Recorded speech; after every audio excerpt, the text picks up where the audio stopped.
Acho que a semana passada eu iniciei uma série de mensagens. Nessa noite eu gostaria de dar continuidade àquilo que eu tinha colocado no coração. Como tema central, vida abundante. E no primeiro encontro, a qual nós ministramos, e essa reflexão está em Provérbios capítulo 3, do verso 1 ao verso de número 10. E na primeira noite nós refletimos no verso 1 e no verso 2. E o livro de Provérbios, irmãos, é uma inspiração. São muitos pensamentos, são muitos ensinamentos, são muitos conselhos que transmitem direção para a minha vida, para a sua vida, para as nossas vidas. Provérbios de Salomão, conhecido como um dos homens mais sábios, filho de Davi. Então, eu e você, nós podemos e precisamos refletir em alguns conselhos que se faz necessário para as nossas vidas. E como nós podemos ter uma vida abundante?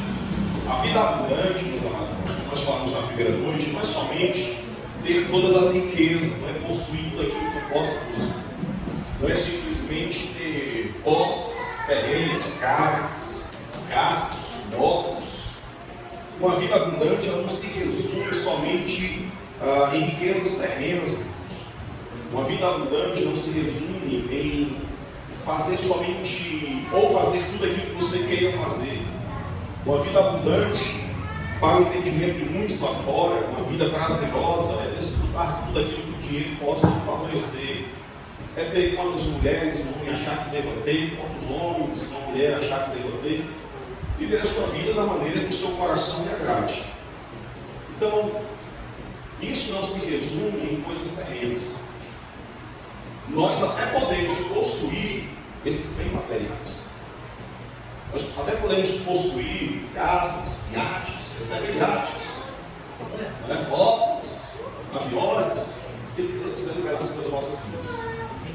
Mas uma vida abundante, ela não se resume somente naquilo que as nossas mãos podem conseguir. Uma vida abundante, irmãos, ela está ligada a coisas celestiais. Uma vida abundante, esse termo vida abundante significa ter uma superabundância, ou seja, algo que seja totalitário, uma plenitude. E eu entendo que aquilo que traz uma plenitude para a minha vida e para a sua vida, irmãos, é a presença de Deus. Quando nós temos a presença de Deus em nossas vidas, nós temos tudo. Porque não há nada melhor do que a presença. E eu e você, nós precisamos não somente buscar a presença, mas desejar a presença, como a nossa ceia pelas águas. Tem que haver esse desejo em nós. E na primeira noite nós falamos justamente acerca de ter uma vida dedicada à palavra.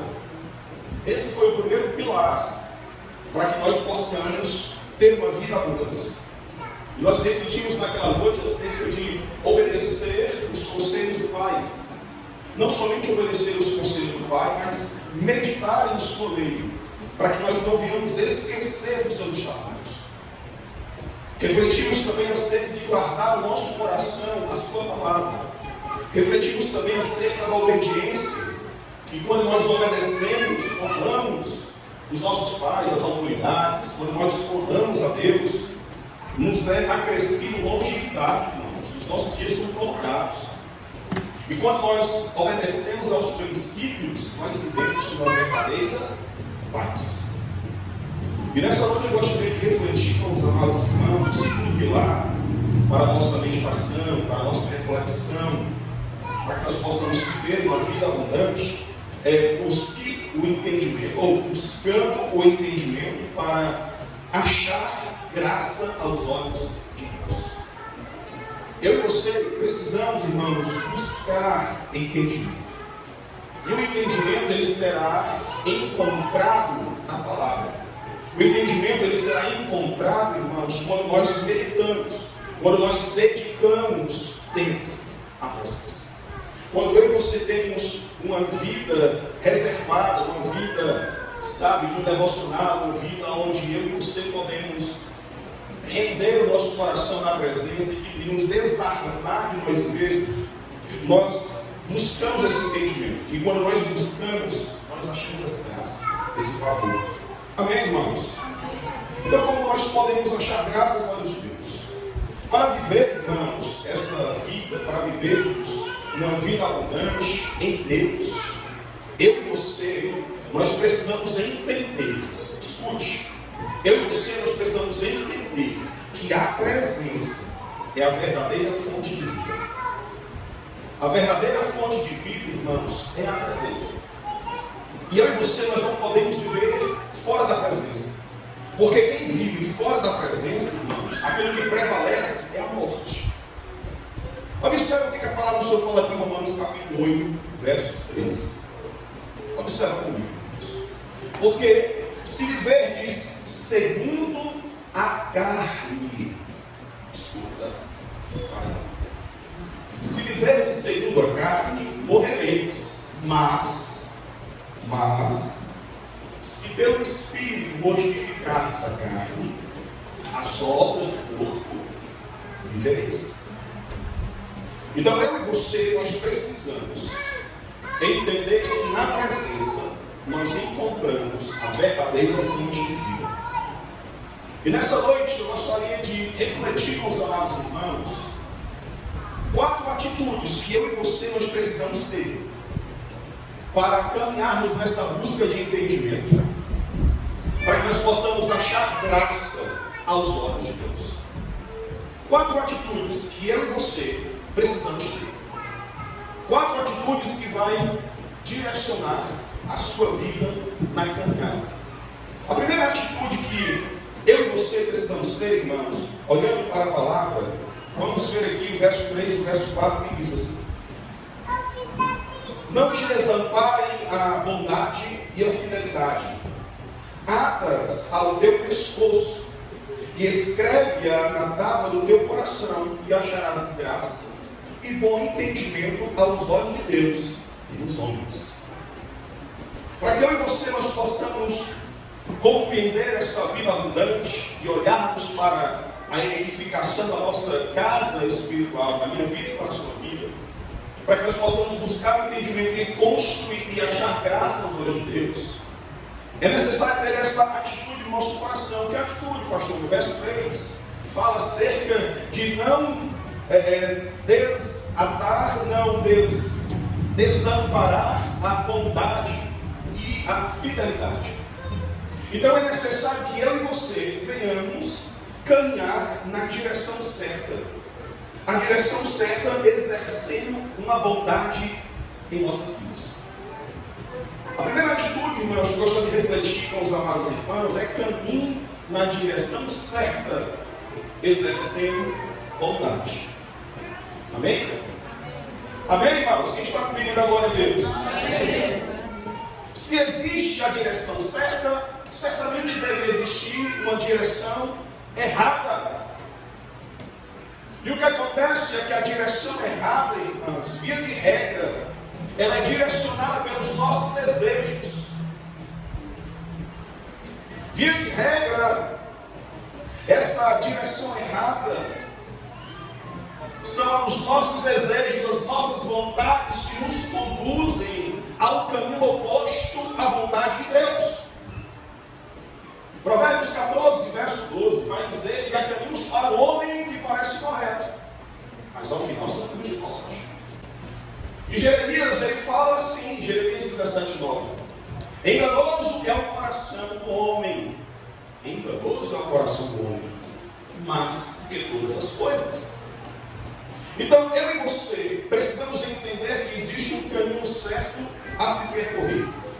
E o caminho proposto pelo pai, por Salomão, porque quando olha para esse livro maravilhoso, você vai ver alguns conselhos. Ele fala: filho meu, se aceitar as minhas palavras, capítulo 2, e esconderes contigo os meus mandamentos, para fazeres atento à sabedoria do teu ouvido, e para inclinares o teu coração ao entendimento.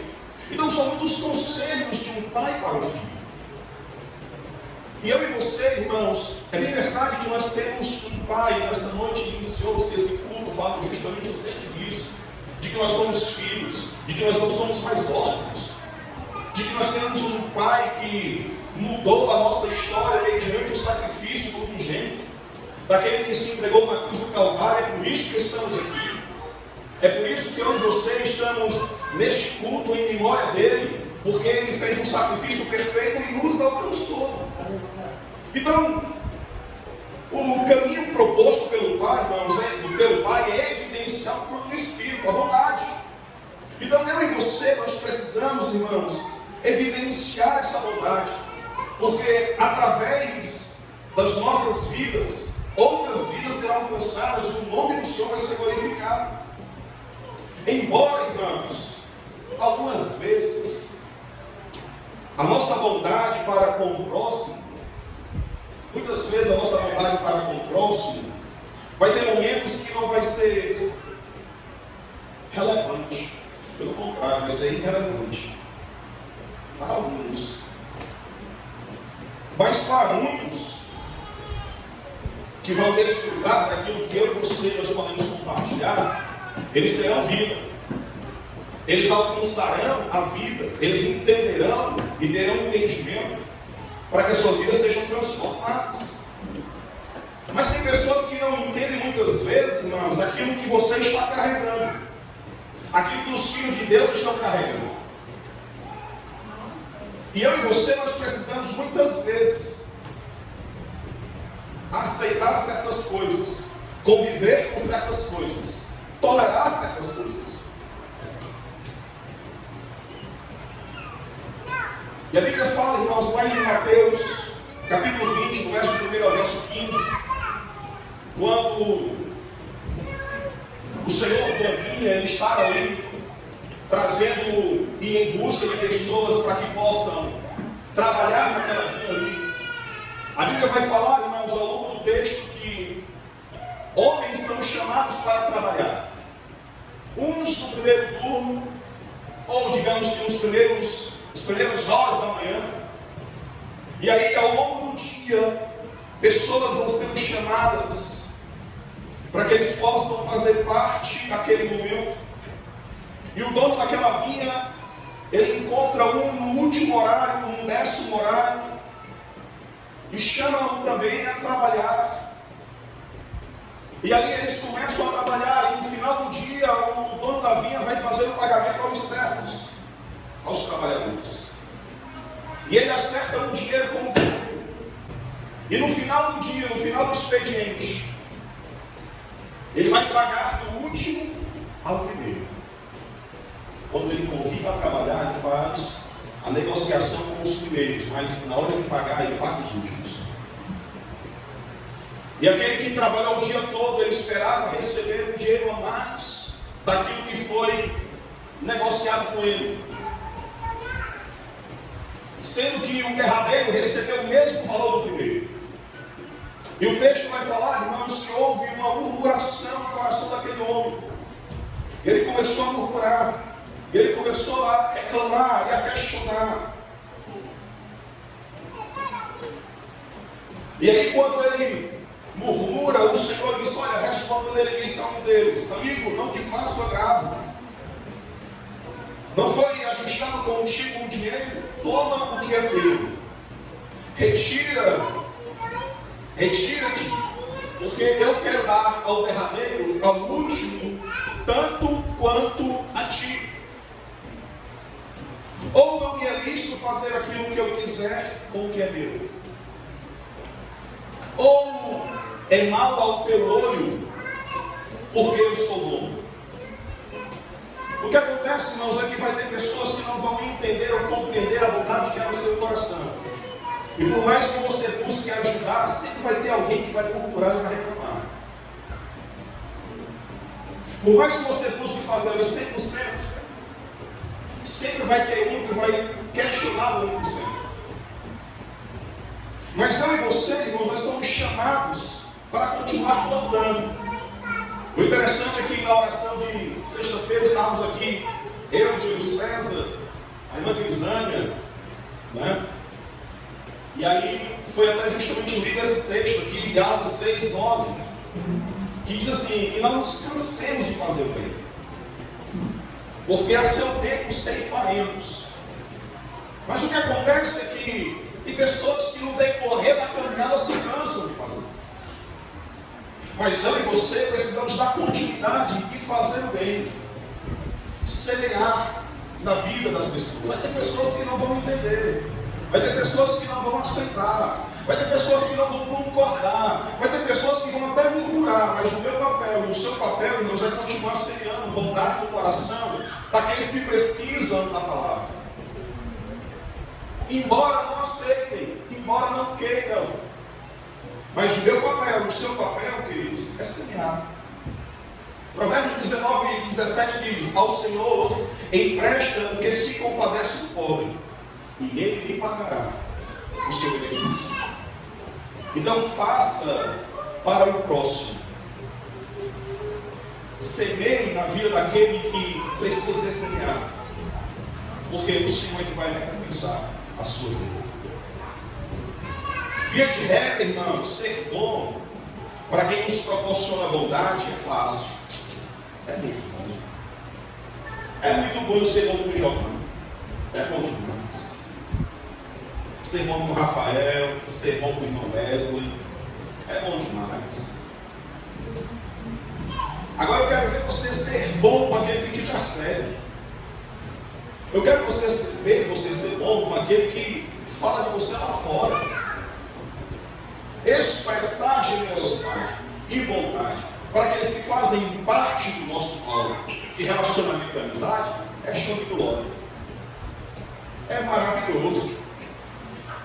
Mas eu e você, nós precisamos expressar essa bondade para todos. E amar o próximo como a ti mesmo. O próximo, amar o próximo, não estar ali selecionado somente aqueles que são seus amigos. Está selecionado todos. Então, em nome de Jesus, expressar a bondade, irmãos, para aqueles que fazem parte do nosso convívio, muitas vezes pode até proporcionar uma falsa satisfação.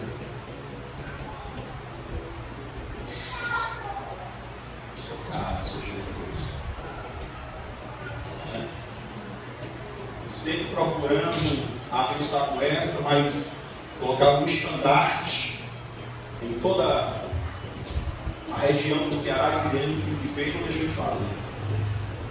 Quando a Bíblia nos ensina a dar com a mão, para que a outra não saiba o que estás fazendo.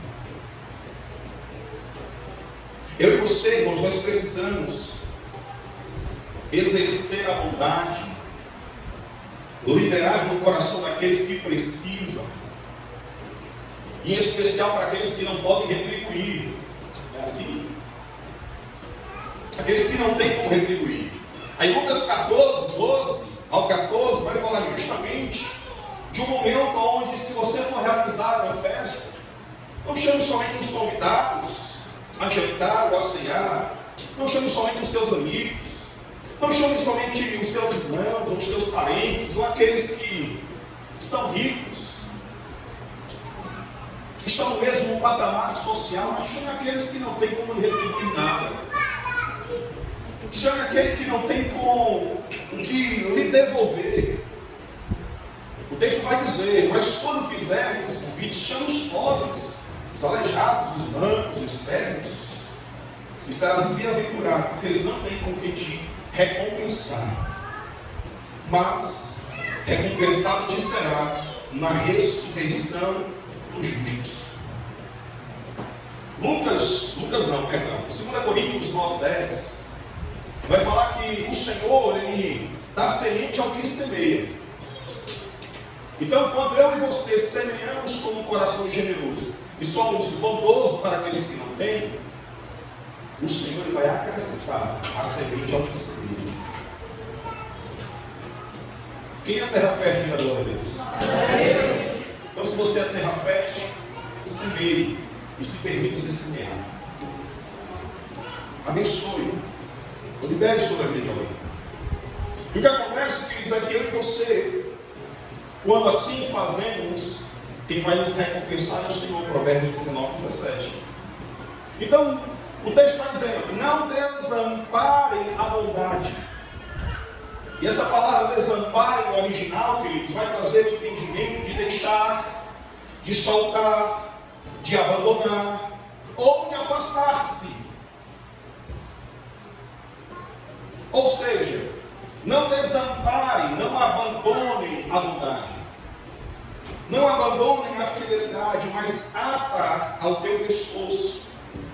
No original, essa palavra ata ao seu pescoço nos faz entender de amarrar a um ponto que possa unir como se fosse uma só. A bondade e a fidelidade, ela tem que caminhar lado a lado como se fosse uma só. Aí Tiago 4,17 diz: aquele, pois, que sabe fazer o bem e não faz, comete pecado. Então, eu e você sabemos como nós podemos ajudar. Sabemos a quem podemos ajudar. Mesmo que essas pessoas muitas vezes não entendem aquilo que está no teu coração, aquilo que você carrega. Então, em nome de Jesus, entenda uma coisa, irmãos. Eu e você precisamos exercer essa bondade na vida de pessoas. Mesmo eu e você tendo que exercer essa bondade, entenda que ninguém supera Deus em servir. Ninguém supera Deus em sua bondade. João 3,16 é bem claro acerca disso. Ele deu o seu Filho para que todos, aquele que nele crê, não pereçam, mas tenham o que, irmãos? Vida eterna. Aqui expressa-se a bondade e o amor de Deus. Uma oferta maravilhosa. E a pergunta é, amados irmãos, qual é a oferta agradável que eu e você temos dado ao Senhor?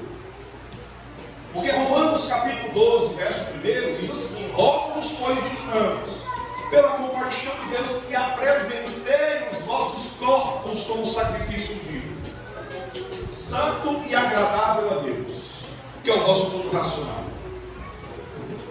O que é que nós temos ofertado de agradável a Deus?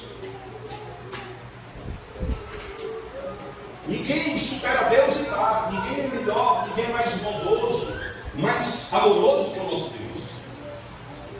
Mas diante da oferta que Ele fez para alcançar o meu coração e o seu coração, qual é a nossa retribuição?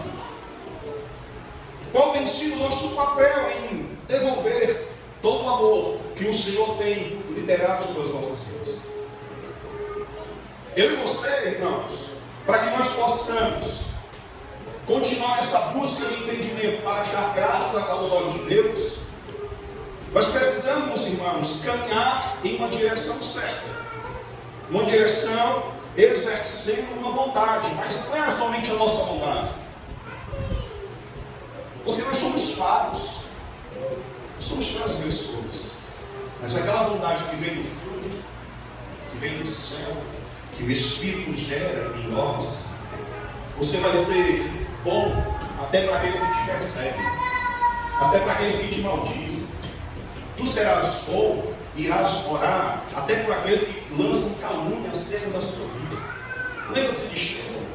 Que atitude bondosa, Senhor, não impute esse pecado sobre eles.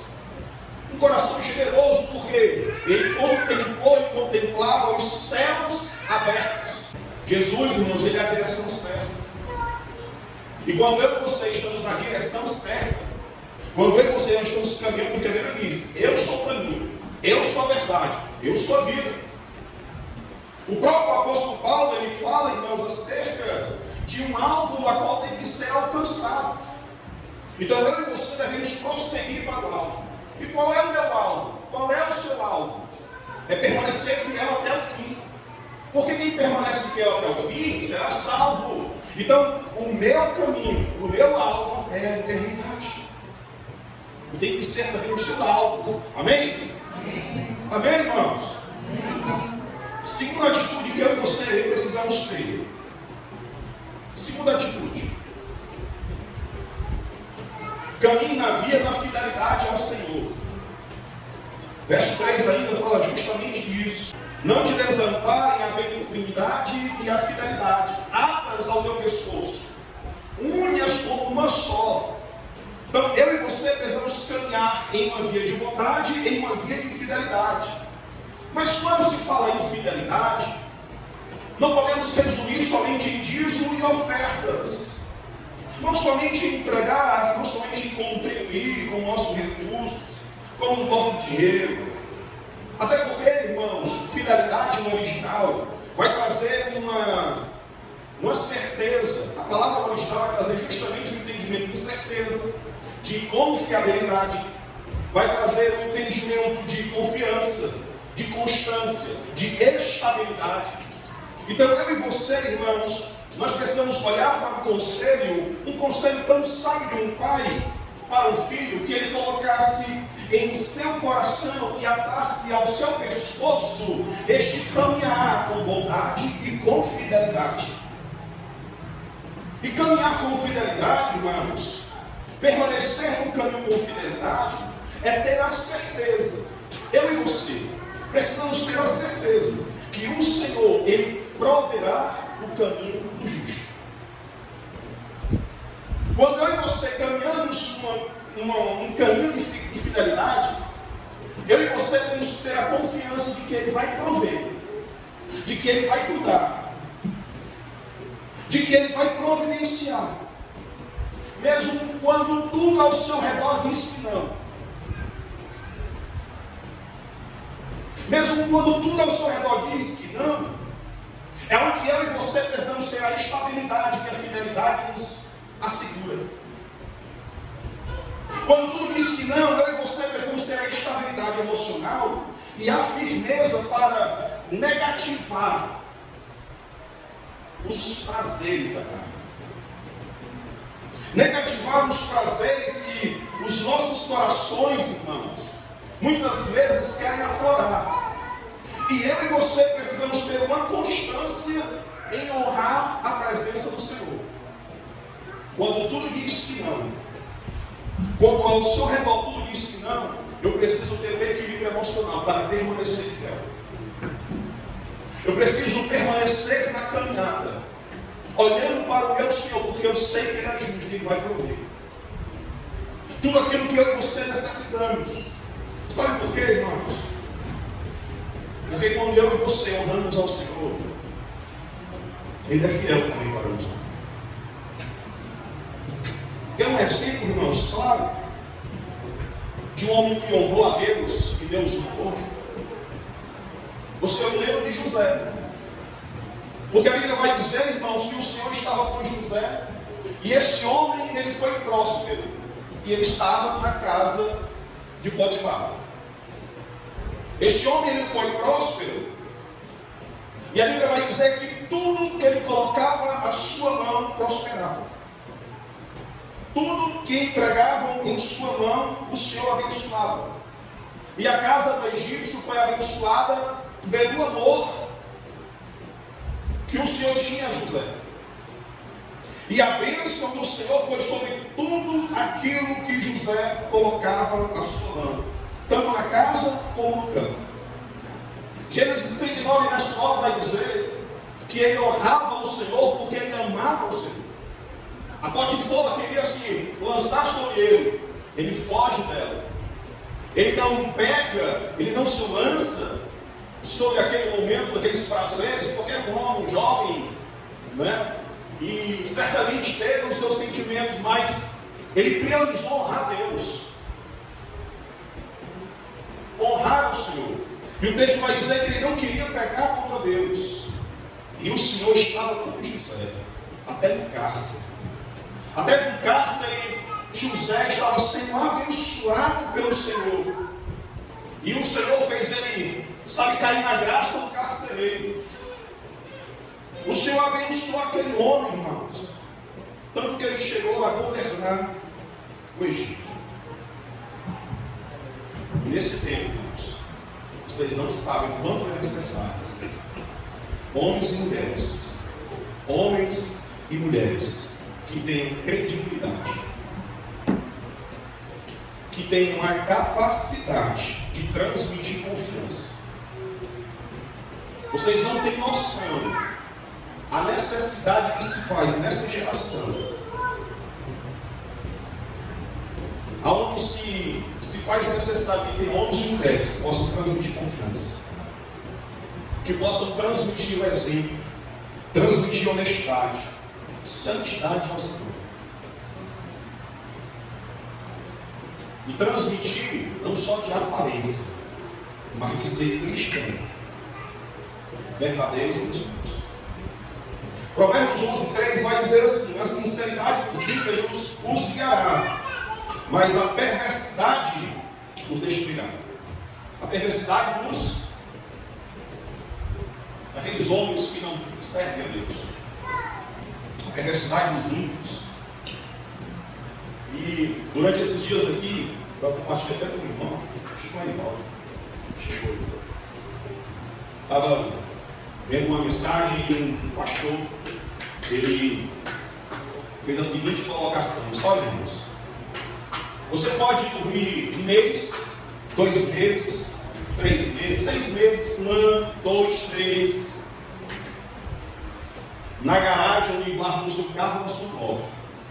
Nem por isso você vai se tornar um carro ou uma moto.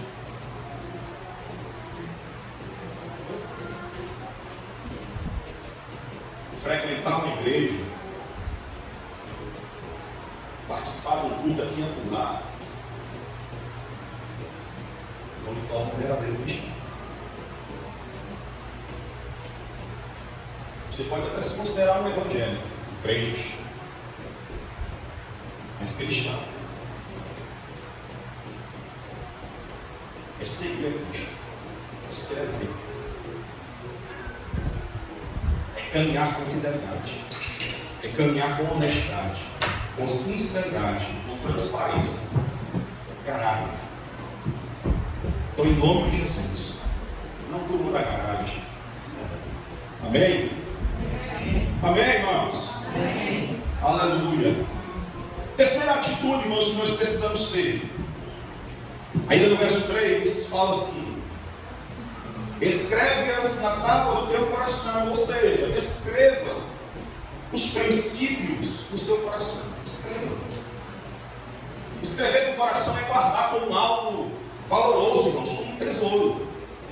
Guardar o que é a palavra, obedecer a palavra, obedecer os estatutos. Salmo 119, verso 11 vai dizer: guardei a tua palavra no meu coração para não pecar contra ti. Então guarda a palavra no teu coração, irmãos. É bem verdade que muitos corações estão marcados pela palavra. Muitos corações estão marcados pela palavra. O pecado da prostituição, o pecado do adultério, dos vícios e tantos outros já não pode mais lhe prender. Porque a palavra, ela tem gerado uma santidade em você, uma compreensão. De certa forma, a palavra tem consolidado em seu coração. Você é cristão, amém? Amém. Amém, irmãos? Amém. Porém, o inimigo das nossas almas, ele usa de artifícios para aprisionar as pessoas, não só do pecado, mas também na bênção. Pessoas estão sendo aprisionadas na bênção, não somente no pecado. E aí pode ser uma grande cilada de Satanás para aprisionar filhos. Pelo exemplo, Daniel, irmãos, ele estava servindo e ele foi juntamente com vários outros jovens levados à Babilônia. E aí eles estavam sendo ensinados, instruídos a servir.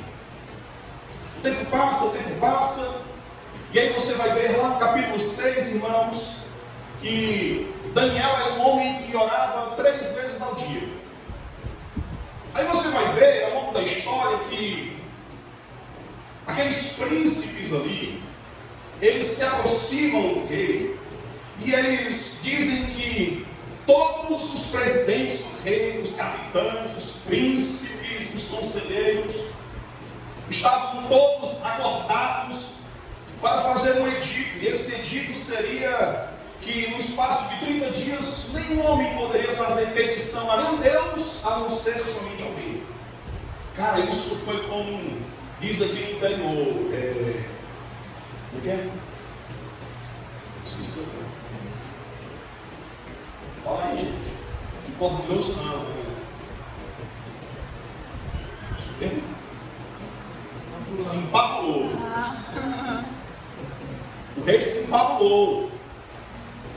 Porque ninguém iria fazer petição alguma a não ser se fosse ele. E se alguém fizesse, seria lançado onde? Na cova dos leões. Mas o que acontece, irmãos? O texto vai dizer que eles procuravam alguma coisa contra Daniel, alguma ocasião contra Daniel, mas não podiam achar ocasião ou culpa alguma, porque ele era o quê? Fiel. Fiel ao seu Deus.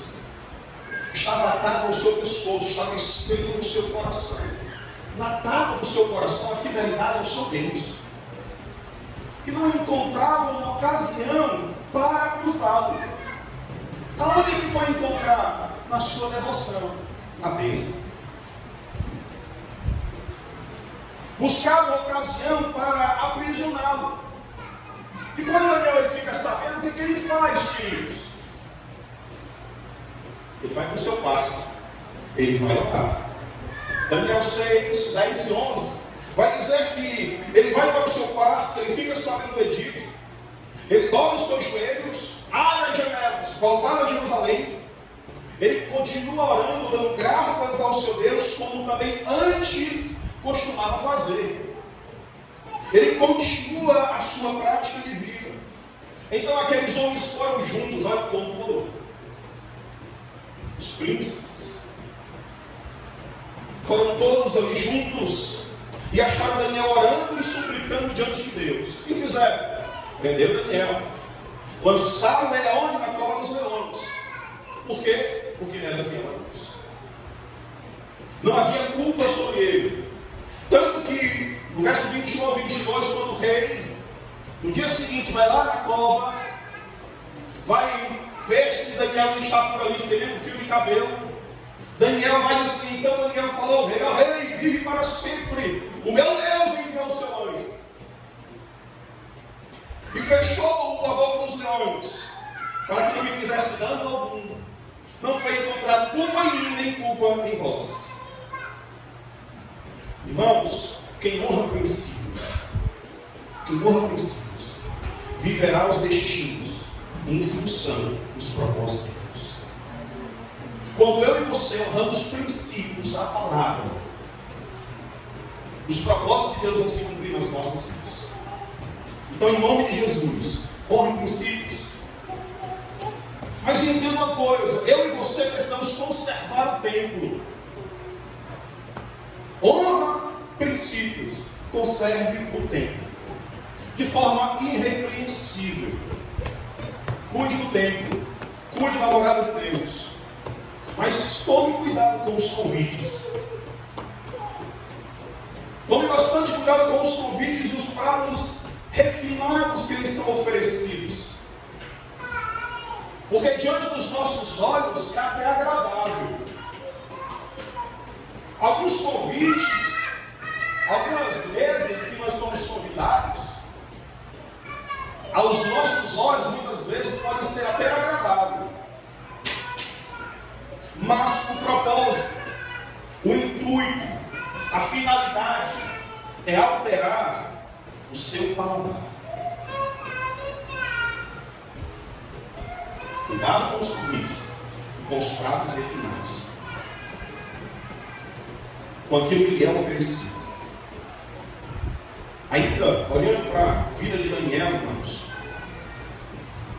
esse jovem, quando chega na Babilônia, é orientado que durante 3 anos mude o cardápio. Ele vai comer as iguarias dele e o vinho.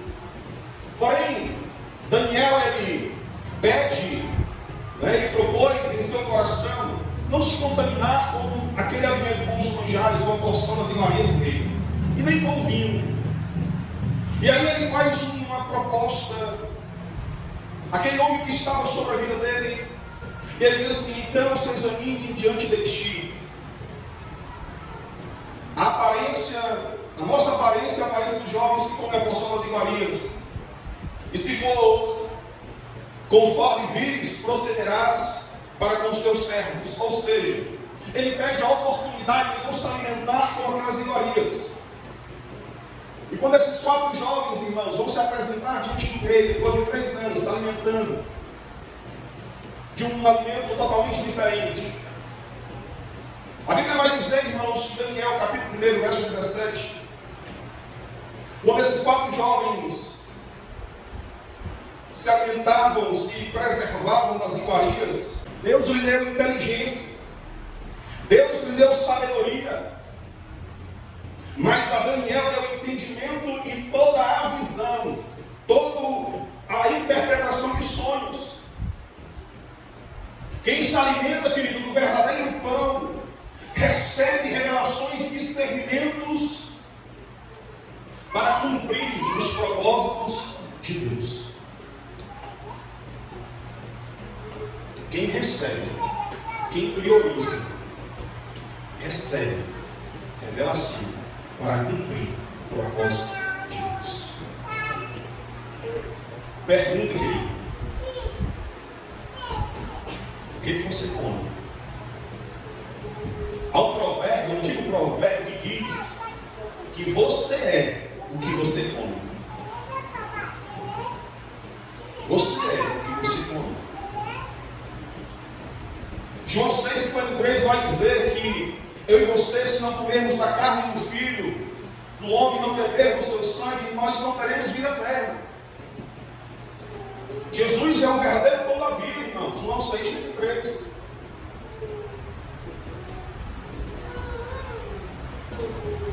Você é o que você come. Daniel, ele se privou das iguarias, recebeu revelação de Deus de direção. Eu e você precisamos nos alimentar do verdadeiro pão. Mas infelizmente, escute, hoje muitos estão com apetite, com a falta de apetite, perdão, do pão. Lembra-se do povo lá no deserto, Números 11, verso 6, que o povo já estava farto de comer o maná. Mas agora nossa alma se seca, coisa nenhuma há senão esse maná. O povo não tinha mais fome do pão que caía. Nós somos, irmãos, o que comemos. O que você está comendo? O que a igreja do Senhor está comendo?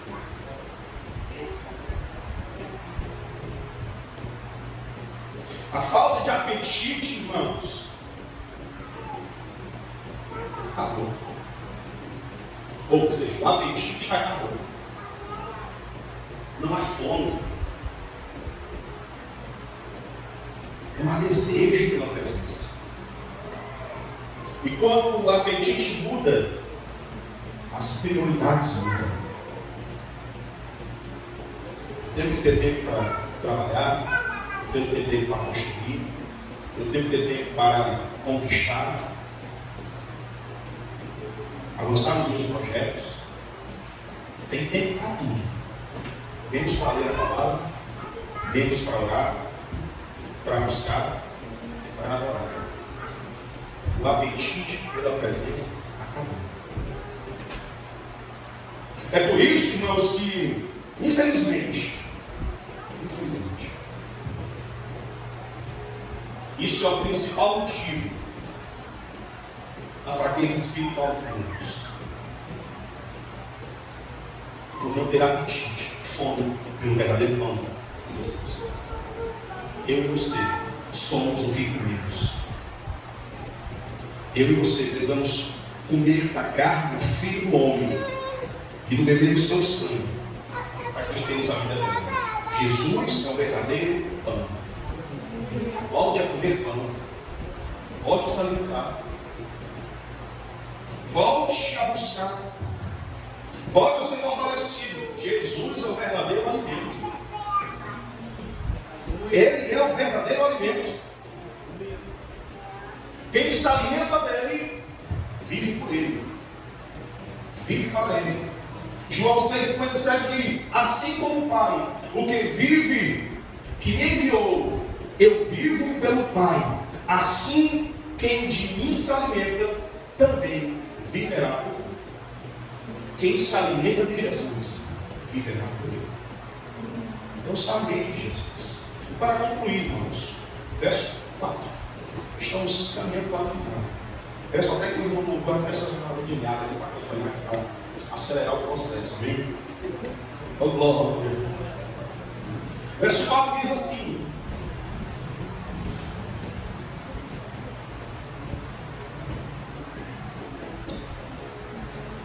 e acharás graças aos olhos, e acharás graça e bom entendimento aos olhos de Deus e dos homens. O que é melhor, irmãos? Achar graça aos olhos do homem ou achar graça aos olhos de Deus? Então eu e você, nós precisamos ser achados por Deus aos olhos de sua graça. Eu e você precisamos ser achados por Deus aos olhos dele. Não a nosso. Não é a minha vida, não é a sua. Não busque agradar aos homens. Não busque cair na graça do homem para poder desfrutar de privilégios ou reconhecimento. Mas verdadeiramente busque. Busque ao Senhor, busque ao Deus verdadeiro. E Ele vai te conduzir. Ele vai te levar diante dos homens. E o Senhor vai ser glorificado. Irmãos, o Senhor ele busca os verdadeiros adoradores que o adoram em espírito e em verdade. São esses que o Senhor está em busca. São esses a qual Ele está buscando. São esses que serão achados pela sua graça. São esses que irão desfrutar de uma vida abundante. São esses. E nós tivemos homens achados por Deus aos olhos da sua graça, aos olhos da sua vontade. Homens foram achados. Lembra-se de Enoque, irmãos, que ele andou tanto com o Senhor que o Senhor o tomou para si. Lembra-se de Noé, que achou graça aos olhos de Deus. E o Senhor trouxe diretrizes para construir uma arca, e a palavra do Senhor vai dizer em Gênesis 6:22 que ele fez tudo conforme o Senhor lhe orientou. Ele recebeu o conselho do Pai e colocou em prática. Ele achou graça aos olhos de Deus. Gênesis capítulo 8 vai dizer que ele edificou após o dilúvio, após as águas do dilúvio baixar. Ele edifica um altar ao Senhor. Ele toma todo animal limpo e toda árvore limpa e oferece sobre o altar. E o Senhor sentiu como um cheiro de espada. A minha oferta, a sua oferta, como tem chegado dentro de você? Temos oferecido uma oferta agradável a Deus?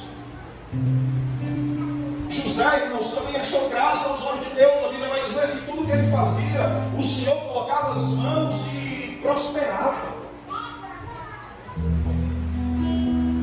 Elias também achou graça diante de Deus, porque ele ouvia a palavra e se movimentava pela palavra. Ele foi para o rio Querite e era alimentado de dia e noite, pelos corvos, pão e carne. E aí quando ele está presente dentro de a carne, ele ora e o fogo desce. Ele ora, a chuva vem. Por quê? Porque o Senhor é com ele, a mão do Senhor é com ele.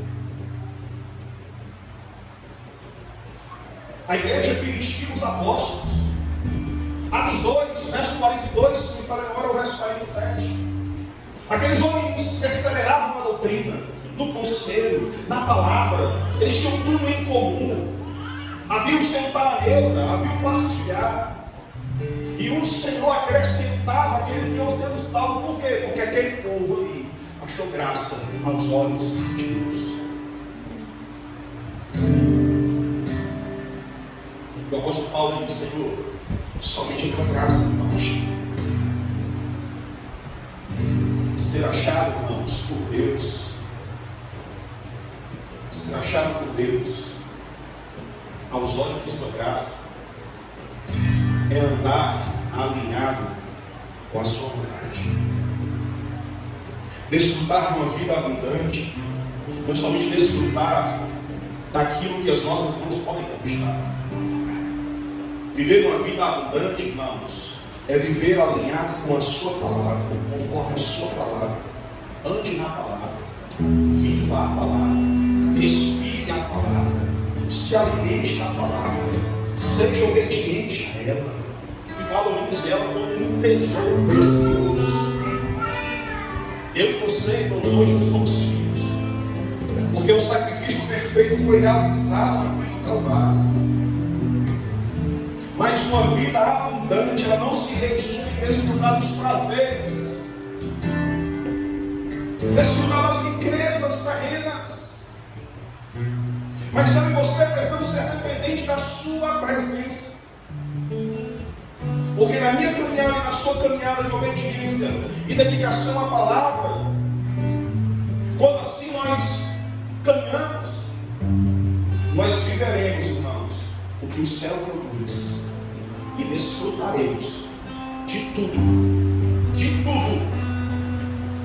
que essa terra possa nos proporcionar. Aleluia! Porque Mateus 6:3 diz, para finalizar: buscai primeiramente o reino de Deus e a sua justiça, e as demais coisas serão acrescentadas. Buscar a Deus é prioridade. O seu reino, a sua justiça tem que ser o meu propósito e o seu propósito. As demais coisas que serão acrescentadas é uma providência divina. Porque Ele sabe o que eu necessito e o que você necessita. Não se coloque de pé nessa noite.